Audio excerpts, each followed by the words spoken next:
తిరుమల శ్రీవారి ఆలయంలో సుప్రభాత సేవ నుంచి రాత్రి ఏకాంత సేవ వరకు వాడే గంగాజలం ఎక్కడి నుంచి తెస్తారో మీకు తెలుసా?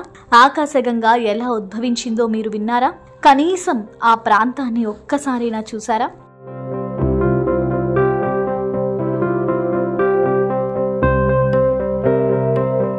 ప్రపంచంలో ఎన్నేసి సుప్రసిద్ధమైన ఆలయాలున్నా తిరుమలకు మాత్రమే ఆ శోభ, ఆ మహిమ ఉంటాయి. ఎందుకో తెలుసా?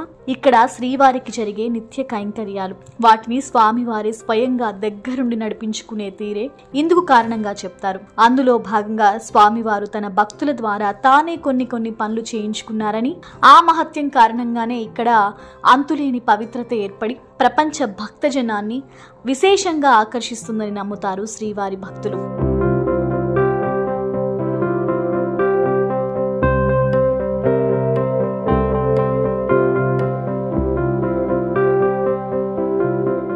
తిరుమల వెంకన్న అంటే ఉదయం 3:30 గంటల నుంచి రాత్రి 1:30 వరకు నిత్య కైంకర్యాలు సాగే ఒకానొక వెలుగుల కోవెల. దానికి తోడు శ్రీవారికి అన్ని ప్రత్యేక సేవలే సాగుతుంటాయి. ఆయన సేవలకు వినియోగించే సాధారణ సేవల నుంచి అభిషేక సేవల వరకు అత్యంత పవిత్రమైన పరమాద్భుతమైన ఆయుర్వేద మూలికలతో కూడిన జలాన్ని ఎక్కువగా వినియోగిస్తుంటారు. తిరుమల యొక్క అసలు ఆకర్షణ రహస్యమే అది. అక్కడ ప్రపంచంలోనే అత్యంత ఉత్కృష్టమైన పవిత్రత, పావనతల కలబోతగా ఉంటుంది. కాబట్టే అక్కడ మాత్రమే అంతటి దివ్యాకర్షణ శక్తి ఉద్భవించిందని భావిస్తారు.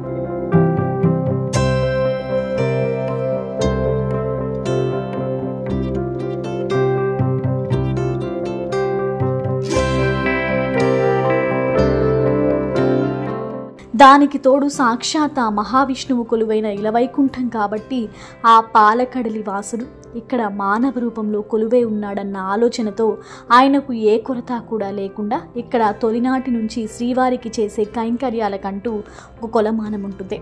వాటిలో ఏ చిన్న మాత్రం తేడా వచ్చినా అది ఈ లోకానికి అరిష్టంగా భావించడం ఇక్కడి పండితుల వాచ.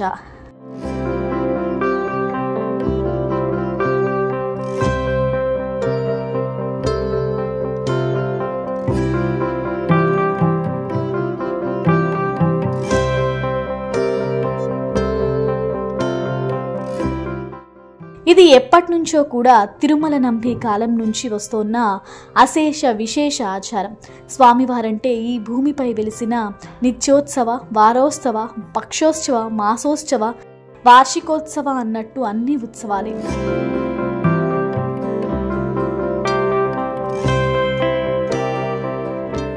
ఈ సెకను, నిమిషం, గంట కూడా ఆయన ఉత్సవం జరుగుతూనే ఉంటుంది. అందుకే ఈ ఆలయాన్ని నిత్య కళ్యాణం, పచ్చతోరణంగా పిలుస్తుంటారు. అలాంటి ఉత్సవమూర్తికే ఇన్నేసి కైంకర్యాలు జరుగుతుంటే ఒక్క మూల విరాట్టుగా వెలిసిన స్వయంభూ శ్రీనివాసుడికి ఎన్నేసి నాణ్యతా ప్రమాణాలతో కూడిన సేవలు జరిగాయి అర్థం చేసుకోవచ్చు. శ్రీవారికి ప్రతినిత్యం ఉపయోగించే జలానికి కూడా ఇక్కడ కథనం ప్రచారంలో ఉంది. మొదట అంటే 9వ శతాబ్దం కాలం నుంచి శ్రీవారికి జలసేవలకు గాను స్వామివారి అపర భక్తుడైన తిరుమల నంబి ప్రతిరోజు ఉదయం శ్రీవారి కైంకర్యాలకు అవసరమైన గంగాజలాన్ని అంజనాద్రిలోని తీర్థాల్లో ఒకటైన పాపనాశనం తీర్థం నుంచి తీసుకొచ్చేవారట. అలా ప్రతినిత్యం స్వామివారి సేవలో పునీతులవుతున్న తిరుమల నంబికి వయస్సు మీద పడుతున్నప్పుడు ఎంతమాత్రం లెక్క చేయకుండా శ్రీవారి సేవకి అంకితం కావడం చూసిన శ్రీనివాసుడు తిరుమల నంబి పడుతున్న కష్టం చూసి ఓర్వలేకపోయారట. అంతేకాదు ఈ కష్టాన్ని ఎలాగైనా సరే తీర్చాలని కృతనిశ్చయం చేసుకున్నారట. ఒకరోజు తిరుమల నంబి శ్రీవారి కైంకర్యాలకు జలం తీసుకొస్తున్న సమయంలో ఒక బోయవాడి రూపంలో ఎదురుపడ్డారట. అర్చక స్వామి దగ్గరున్న జలంతో తన దాహం తీర్చాలని కోరాడట ఆ బోయి. అందుకు తిరుమల నంబి, ఓయి బోయవాడా, ఈ జలం సాక్షాత్ జగన్మోహనాకారుడి నిత్య కైంకర్యాల కోసం వాడనున్నది కాబట్టి వీటిని ఇవ్వడం కుదరదు. ఆ పెద్ద ఆయన్ని అడుగు, నీకొచ్చిన పెద్ద కష్టాన్ని ఇట్టే తీరుస్తారని అన్నారట తిరుమల నంబి. దీంతో ఆ బోయవాడు తిరుమల నంబి నెత్తిన ఉన్న కుండకు తన దగ్గరున్న విల్లంబులను వేసి రంధ్రం పెట్టాడట. ఆ నీటిని తాగుతూ వచ్చాడట. దాంతో తిరుమల నంబికి అనుమానం వచ్చిందట. తన నెత్తి మీద కుండ రాను ఇలా బరువు తగ్గుతూ వస్తోంది ఏంటని వెనుదిరిగి చూడగా బోయవాడు కుండకు చిల్లు పెట్టి తద్వారా కారుతున్న జలాన్ని తాగుతూ దృశ్యం కనపడిందట. దీంతో కడుపు తరుక్కుపోయిన తిరుమల నంబి శ్రీవారి నిత్య కైంకర్యాలకు వాడే నీటితో నువ్విలా దాహం తీర్చుకోవడం ఏమైనా బావుందా అంటూ కన్నీటి పర్యంతమయ్యాడట. దీంతో బాధపడ్డ ఆ బోయవాడు, నువ్వంత దూరం వెళ్ళి అన్నేసి అష్టకష్టాలు అనుభవిస్తూ ఈ మాత్రం నీటిని తీసుకురావడం ఎందుకు? ఇక్కడికి ఎంతో దగ్గరలోనే నీటి వసతి ఉంది, దాన్ని నేను చూపిస్తాను రమ్మని బోయవాడి వెంట వెళ్ళాడట తిరుమల నంబి. ఇవాళ ఈ బోయవాడు నీరు గుటకాయ స్వాహ చేసిన అది కూడా ఒక మంచికే అయ్యింది లెమ్మన్న ఆలోచనతో అక్కడికి 2 అడుగుల దూరంలో కొండకు దగ్గరికి చేరిన బోయవాడు తన చేతిలోని విల్లంబులను ఎక్కుపెట్టాడట. ఆ బాణం గుచ్చుకున్న చోట నుంచి జలధార కట్టిందట. దాన్ని చూసి పరమానంద భరితుడైన తిరుమల నంబి, అంతా బాగుంది కానీ నా కుండను చూస్తే నువ్వు చిల్లు పెట్టేశావు, ఇప్పుడు ఈ జలాన్ని మోసుకుపోయే మార్గం ఏదని అన్నాడట. ఓస్ అదెంత పనంటూ బోయవాడు ఓం నమో వెంకటేశాయ అనగానే ఒక బంగారు బిందె ప్రత్యక్షమైందట. ఆ బిందె చేత పట్టి తిరుమల నంబి ఆకాశ గంగ నుంచి ధారాపాతంగా ప్రవహిస్తున్న గంగను నింపి శ్రీవారి కొలువునకు ప్రయాణమయ్యాడట. అది సరే గాని ఇదంతా ఏంటి? అప్పటి వరకు ఆ కొండపై లేని ఆకాశగంగ బోయవాడి బాణంతో ఎలా ఊపికి వచ్చింది? తన చేతికి ఇంతటి బంగారు బిందెను ఆ బోయవాడు ఎలా సృష్టించి ఇవ్వగలిగాడు? ఇది కలయా, వైష్ణవమాయ అన్న ఆలోచన మదిలో మెదలడంతో తిరుమల నంబి ఒక్కసారిగా ఆశ్చర్యచకితులయ్యారట. అరే, తాను బోయవాడి రూపంలో వచ్చిన శ్రీవారిని అస్సలు కనుగొనలేకపోయానని, లేకుంటే బోయవాడేమిటి ఆకాశంలోంచి గంగను పుట్టించడమేమిటి, కుండ బదులు బంగారు పాత్రనివ్వడమేంటి?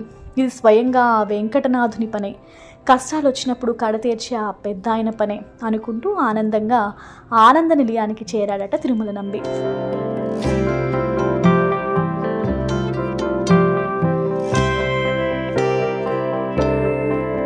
పోనీలే, ఆ రూపంలో అయిన ఆ మహావిష్ణువును తాను చూడగలిగానని, బంగారు జలప్రసాదాన్ని ఆ శ్రీనివాసుడి చెంతకు తీసుకురాగలిగానని తృప్తి చెందాడట తిరుమల నంబి.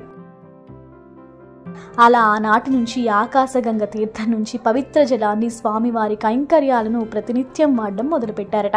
అర్ధరాత్రి వేళ శ్రీవారి ఆలయం నుంచి బయలుదేరి కొండలు గుట్టలు దాటి అటవీ ప్రాంతంలో ప్రయాణం సాగించి ఆకాశగంగ తీర్థానికి చేరుకుంటారట అర్చక స్వాములు. ముందుగా పవిత్ర జలంతో అర్చక స్వాములు తమ వెంట తెచ్చిన బిందెను శుభ్రం చేసి ఒక ఆకుతో పవిత్ర జలాన్ని బిందెలో నింపుతారు. ఆ తరువాత స్వామివారిని స్మరిస్తూ బిందెకు నమస్కరించి నెత్తిపై ధరిస్తారు. గోవింద గోవింద అంటూ అంజనాదేవి ఆలయం గుండా అమ్మవారి ఆశీస్సులు పొందుతూ తిరిగి వచ్చిన మార్గం ద్వారా సుమారు 10 కిలోమీటర్ల ప్రయాణం చేస్తూ స్వామివారి ఆనంద నిలయానికి చేరుకుంటారు. ఇందులో 2 నీతి వాక్యాలున్నాయి. నువ్వు నిజమైన భక్తి కనబరిచినప్పుడు ఆ దేవదేవుడే ఒక దగ్గర దారి చూపిస్తాడు. రెండోది, నువ్వు ఏదీ చేయవు, అంతా ఆయనే చేస్తాడని ఇప్పుడు అర్థమైందా? భక్తులపై ఆ కరుణామూర్తి ఎంతటి ప్రేమ అభిమానాలను కురిపిస్తాడో. ఒక్కసారి గోవింద అన్నామంటే ఆ శ్రీనివాసుడు లేని సంపదను కూడా నీకోసం సృష్టించి మరీ ఇస్తాడు. అందుకే ఆయన వెలిసింది ఇలవైకుంఠం, ఆయన కలియుగ దైవం అయ్యాడని ఇప్పటికైనా తెలిసిందా భక్తజనులారా? ఇలాంటి ఎన్నో తిరుమల రహస్యాలను తెలుసుకోవాలనుకుంటున్నారా? సబ్స్క్రైబ్ చేయండి ఈ భక్తి. సర్వేజన సుఖినో భవంతు.